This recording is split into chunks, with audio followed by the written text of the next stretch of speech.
নমস্কার বন্ধুরা, কেমন আছেন সবাই? আশা করি সবাই ভালো আছেন। আমিও আমার দয়ালের আশীর্বাদে ভালো আছি।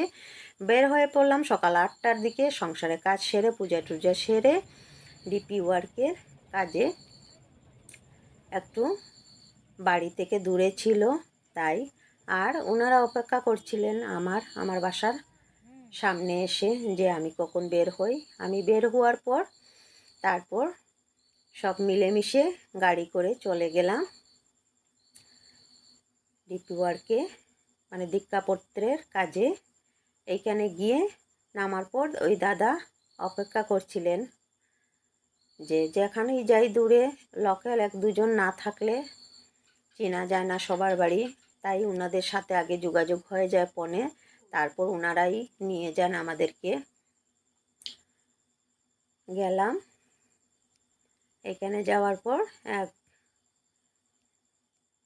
ঘরে গিয়ে এখানে সবার সাথে যা কথা ছিল ঠাকুরের বিষয়, ওনাদের সাথে উপার্জনা কেন্দ্র ছিল এই বাড়িটা, ওনারা আগে থেকেও চিনেন আমাকে। ওনার বাসার সামনে যেতেই উনি হেসে বের হয়েছেন জয়গুরু বলে। তারপর ওনাদেরকে নিয়ে চলে আসলাম আরেকটা বাড়িতে। এখানে এসে এখানে মায়ের সাথে কিছু আলাপ আলোচনা করার পর সবাই মিলে চলে আসলাম, কয়েকজন আরও এখান থেকে যুক্ত হয়ে গেলেন। আর দেখেন সবাই ভীষণ আনন্দে জয়গুরু বলছেন, সবাই সবার মুখেই হাসি, খুবই ভালো লাগলো। আর দেখেন রাস্তাঘাটটাও ভীষণ সুন্দর, খুব ভালো লাগছিল এই জায়গাটা আমার। সবাই দুনো সাইড দেখছি, এখানে নদীও আছে, নালাও আছে, এগুলো ওনারা দেখাচ্ছেন আমাদেরকে, কেননা প্রথম গিয়েছি তো তাই। এই সাইডে আমি প্রথম যাওয়ায় সব কিছু চিনি না, তাই ওই দিদিও এসে আমার সাথে বললেন ফটো উঠবেন, তাই ফটো উঠলেন আর আমি ভিডিও করে নিলাম একটু একটু। তারপর ওই বাড়িতে নিয়ে গেলেন ওনারা। ওই বাড়িতে গিয়ে মায়ের সাথে ঠাকুরের বিষয়ে কিছু কথা শেষ হওয়ার পর আমি একটু একটু ভিডিও করে নেই আপনাদেরকে শেয়ার করার জন্য।